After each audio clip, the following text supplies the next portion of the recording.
alrededor de 350.000 metros cúbicos.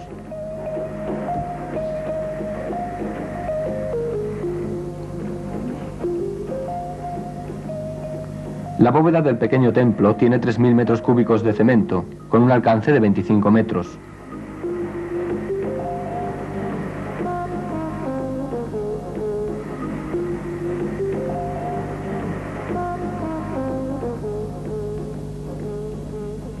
Se colocan los últimos bloques de la fachada del templo pequeño. Será necesario aún encontrar la posición exacta de 7.700 bloques pertenecientes a los dos templos.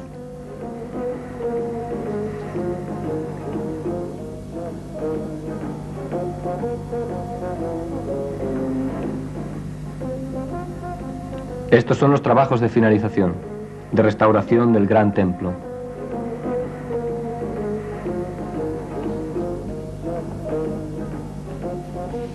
La fachada está protegida de fisuras y de la intemperie. Tiene que durar siglos.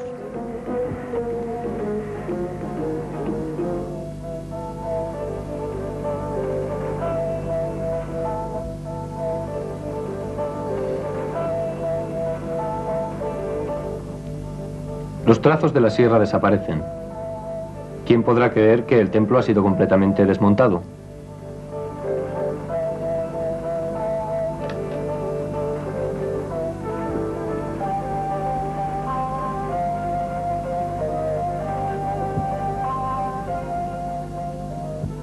Los templos de Abu Simbel están ya preparados nuevamente para la salida del sol.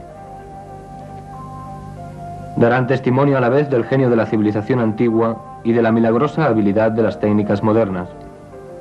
También darán testimonio de la voluntad del mundo de preservar lo mejor de su pasado sin renunciar a construir el porvenir, apoyándose en la cooperación internacional para coronar con éxito esta gran empresa.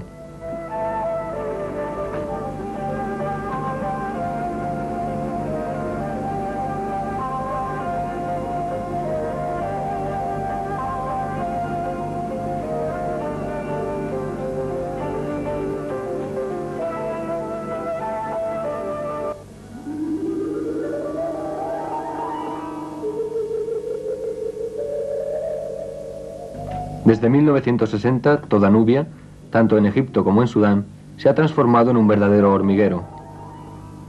En Kalabsha, el gobierno de la República Federal de Alemania asegura el desmontaje de un templo tolemaico, monumento formado de grandes bloques de arcilla, a menudo decorados en una de sus caras.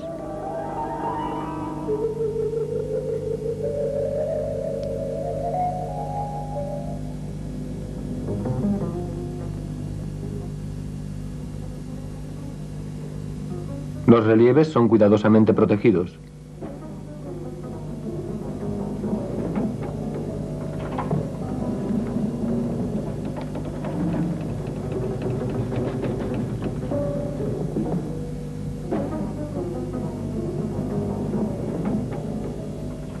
Los bloques son puestos en una barca que los conducirá a 60 kilómetros río abajo.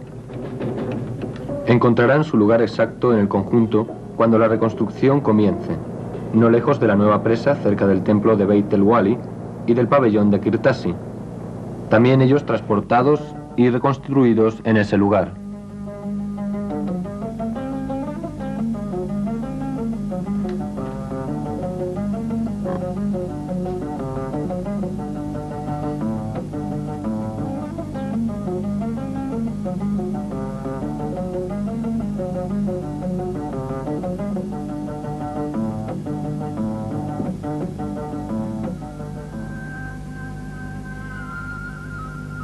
El templo de Kalabsha es así cuidadosamente levantado antes de ser reabierto a los visitantes.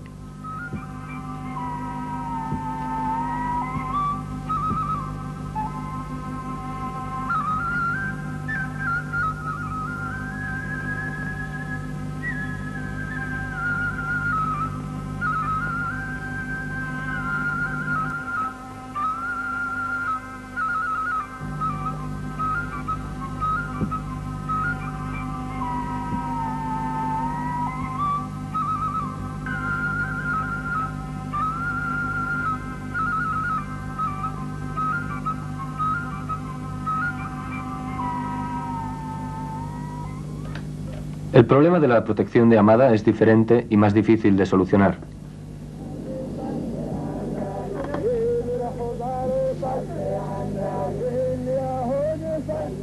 En efecto, este templo de la 18ª dinastía, construido con pequeños bloques de grés, tiene la particularidad de haber conservado a menudo el yeso pintado que recubre las esculturas.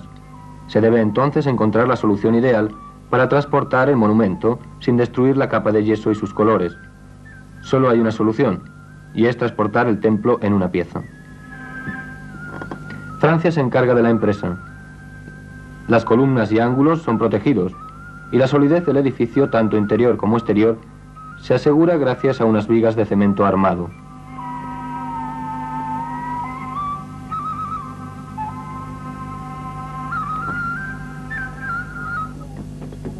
Después, el monumento es separado de sus cimientos y puesto sobre raíles.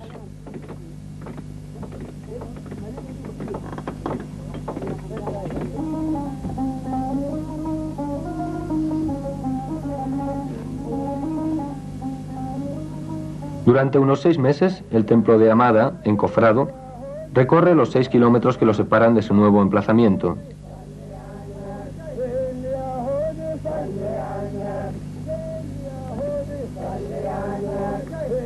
Es un trabajo delicado que exige una vigilancia continua. Y considerando la escasa vía de la que se dispone, obliga a los obreros a maniobrar incesantemente para desmontar y montar los raíles sobre los travesaños de madera.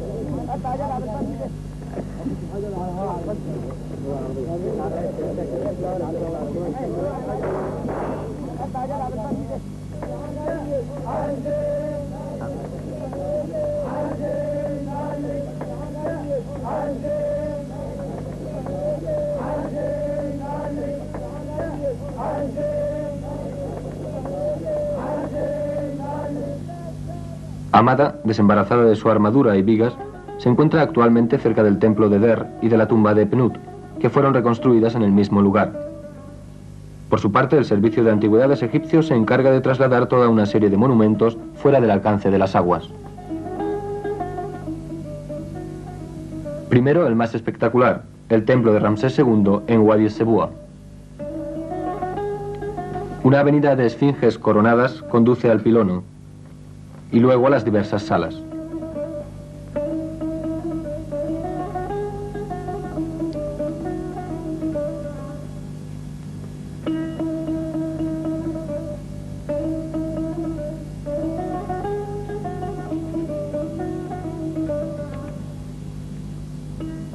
Aquí el trabajo se complica por la presencia de pinturas murales que una misión yugoslava desmonta antes de transportarlas a un museo.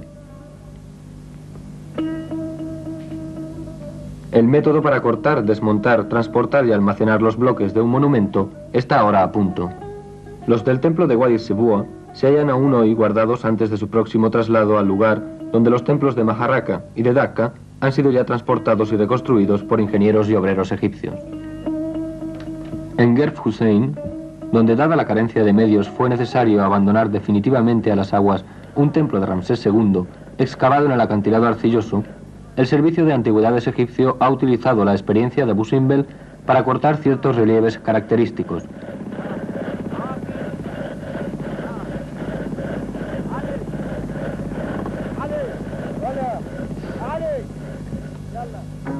Por el contrario, en Der ha cortado, transportado y reconstruido cerca del templo de Hamada otra obra a la gloria de Ramsés II.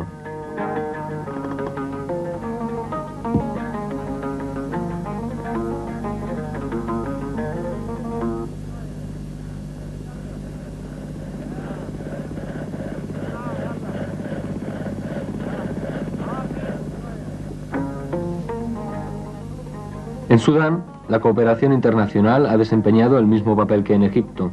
Los Países Bajos, el Reino Unido y Bélgica aseguraron el desmontaje y el transporte de los templos de Bugen, de Semna Este y de Semna Oeste, así como su reconstrucción junto a un estanque que simboliza el Nilo en el jardín del Museo de Jartum.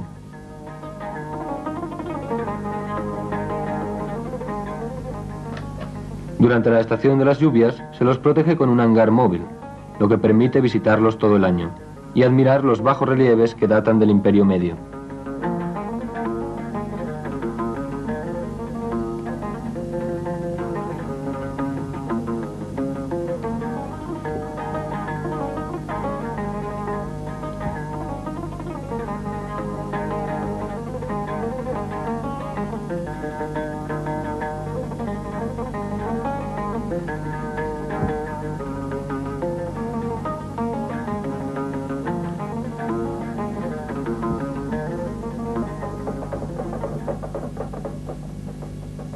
Si 50 naciones respondieron a la llamada de la UNESCO para salvar con su contribución los monumentos nubios, una veintena de estados, cuando pudieron, ofrecieron su cooperación subvencionando misiones arqueológicas.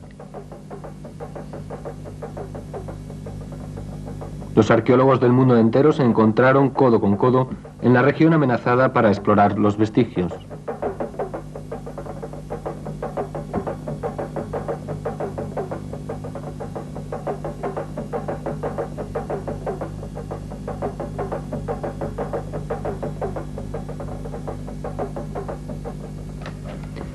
Han obtenido remarcables resultados en la Nubia sudanesa, hasta entonces poco conocida. Sin embargo, fueron menos afortunados en la Nubia egipcia, ya prospectada en tiempos de la primera presa de Asuán. La puesta al día de las fortalezas de ladrillos de Mirguisa, y sobre todo de Bugen, suministraron preciosas enseñanzas sobre la arquitectura militar de la época del Antiguo Egipto.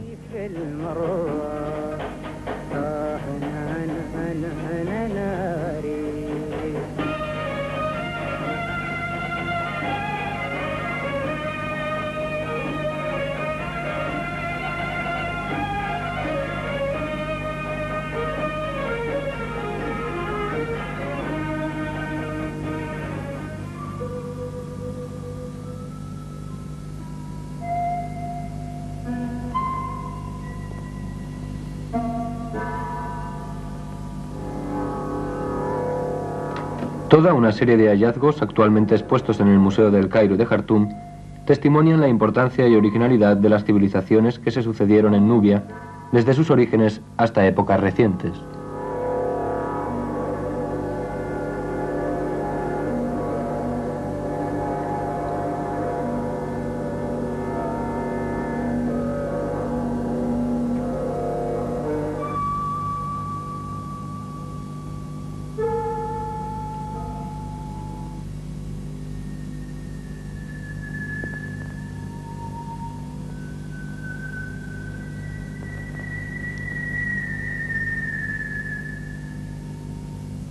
Numerosos son los objetos que evidentemente tienen un estrecho parentesco de concepción y ejecución con algunas de las más bellas realizaciones del arte africano.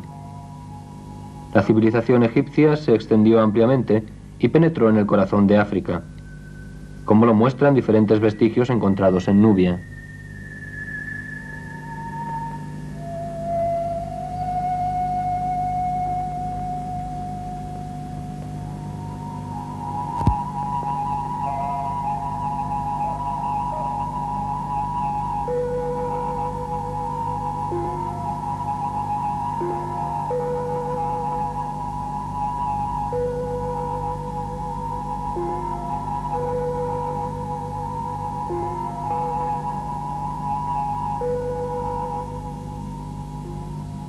Las magistrales pinturas murales de la Catedral de Farras, en la Nubia sudanesa, fueron descubiertas y depositadas por la misión polaca. Por ejemplo, esas dos Madonnas que protegen una y otra a una princesa nubia.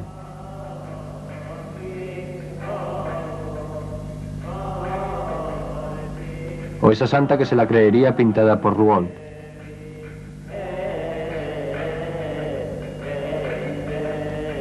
O el arcángel Gabriel rodeado de orantes.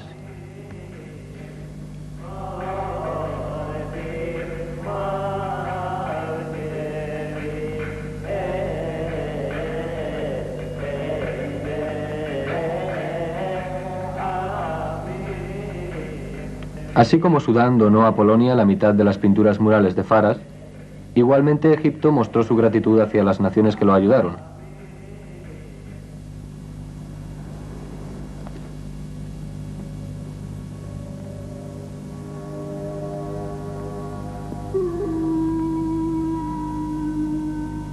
Así, Estados Unidos ha podido reconstruir en el Metropolitan Museum el pequeño templo de Dendur, antes situado al sur del templo de Kalabsha.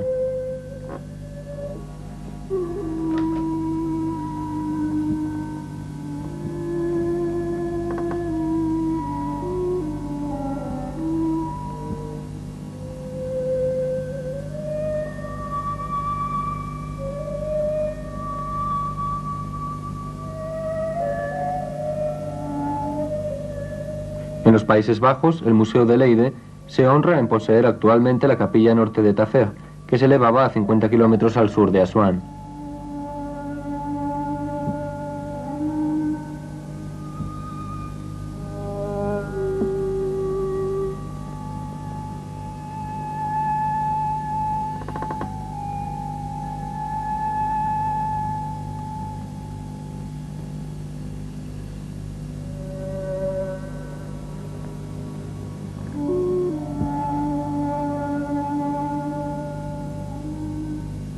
En España, el templo de Debod quizás se encuentre en Madrid, lejos del cielo nubio, pero al menos ha recuperado su conjunto arquitectónico, fuertemente afectado por un terremoto en 1868. De todos modos, la campaña internacional para salvar Nubia no ha concluido. J'invite aujourd'hui les gouvernements, les institutions et les fondations, publics ou privés, ainsi que tous les hommes de bonne volonté, à contribuer, chacun selon ses moyens, au succès de la dernière étape d'une entreprise culturelle dont le monde entier a saisi la haute significación. Aún queda por salvar la perla de Egipto, de la que hablaban los poetas del siglo pasado, Philae. Philae que los dioses modernos desafiaban desde comienzo de siglo, con una primera presa edificada río abajo. Cada año la isla, puesto que se trata de una isla repleta de templos, desaparecía bajo las aguas. Pero durante el verano, las viejas piedras salían a la luz solar.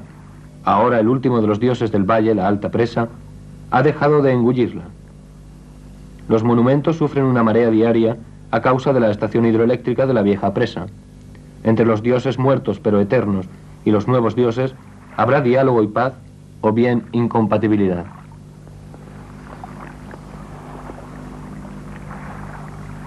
La isla de Philae ofrece un espectro único de estilos arquitectónicos. La marca más antigua data de la época del faraón Nectanebo, que reinó a mediados del siglo IV a.C., aunque un altar se remontaría al siglo VII antes de nuestra era. Con respecto al monumento más tardío, es un espléndido quiosco de estilo greco-romano, supuestamente levantado bajo el emperador Trajano.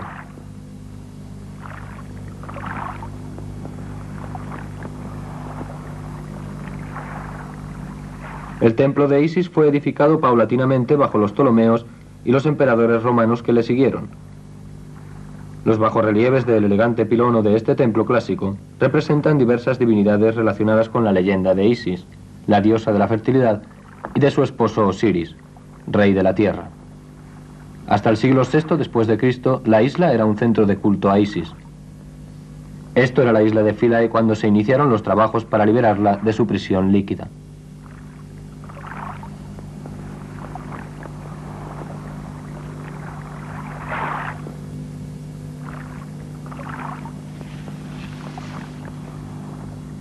Muchas soluciones técnicas fueron propuestas, empleándose finalmente la que consistía en construir un dique alrededor de la isla, bombear el agua, desmontar los monumentos piedra por piedra y reconstruirlos en una isla vecina descubierta llamada Agilkia.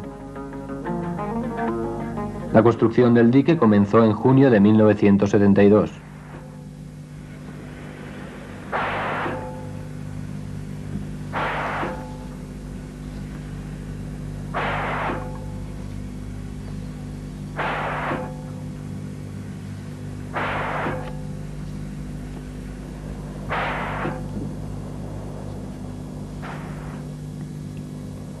El trabajo duró 2 años.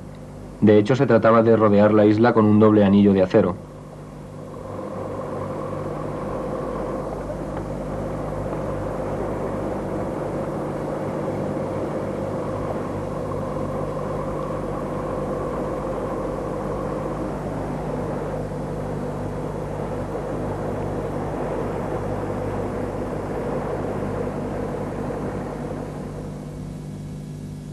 Inmediatamente después, la cavidad entre los 2 anillos debía ser rellenada de arena.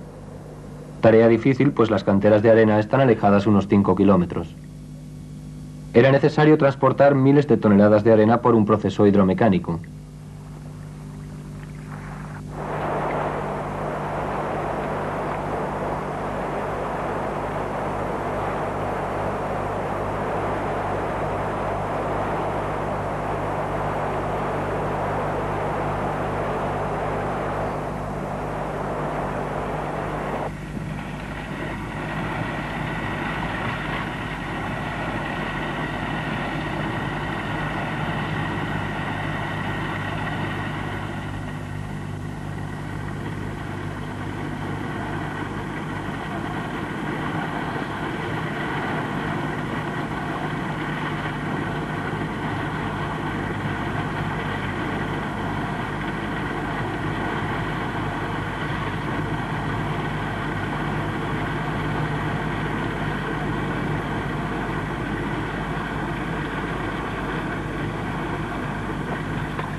En abril de 1974, el dique estaba terminado y la isla podía ser desecada.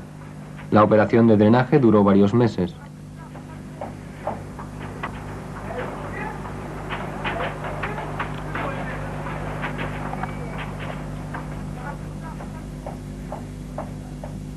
Durante estos trabajos en la isla de adopción, la de Agilkia, se preparaba el sitio sobre el que los templos debían reconstruirse.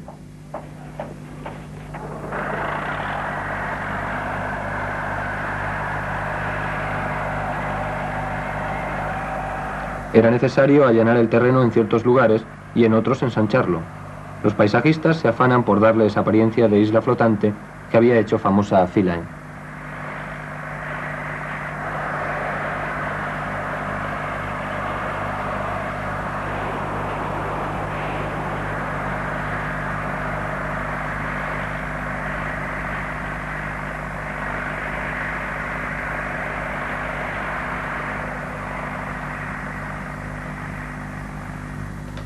A finales de 1974, la isla de Philae fue liberada de las aguas y los obreros comenzaron a retirar el limo que recubría los monumentos desde que la isla había estado sumergida.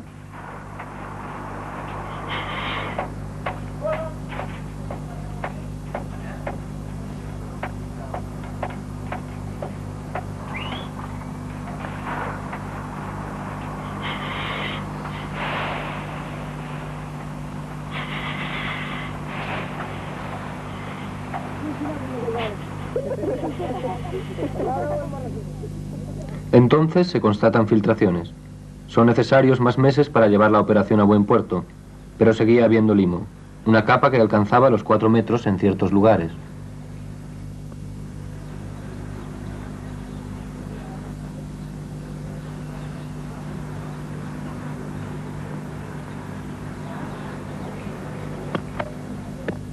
Para no dañar los templos se termina el trabajo a mano.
Una vez retirado el limo y limpiados los templos, el conjunto estalla en su belleza original.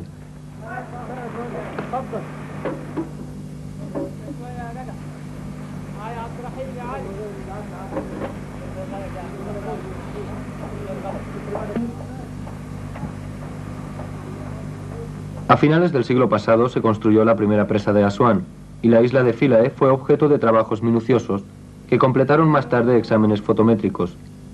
Con templos desmontados y sus cimientos puestos al desnudo, los arqueólogos tienen una nueva página de la historia que escribir, puesto que no es imposible que aparezcan restos de monumentos más antiguos. Hay una gran riqueza de inscripciones en la isla, algunas de ellas en escritura demótica, que son actualmente objeto de nuevos estudios.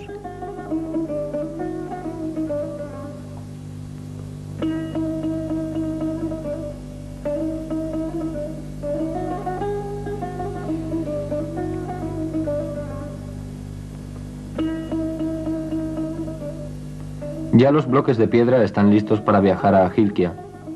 Fueron necesarios largos años para llegar a estos resultados. En 1959 la UNESCO envió a Philae su primera misión. Fue necesario también mucho dinero, 15 millones de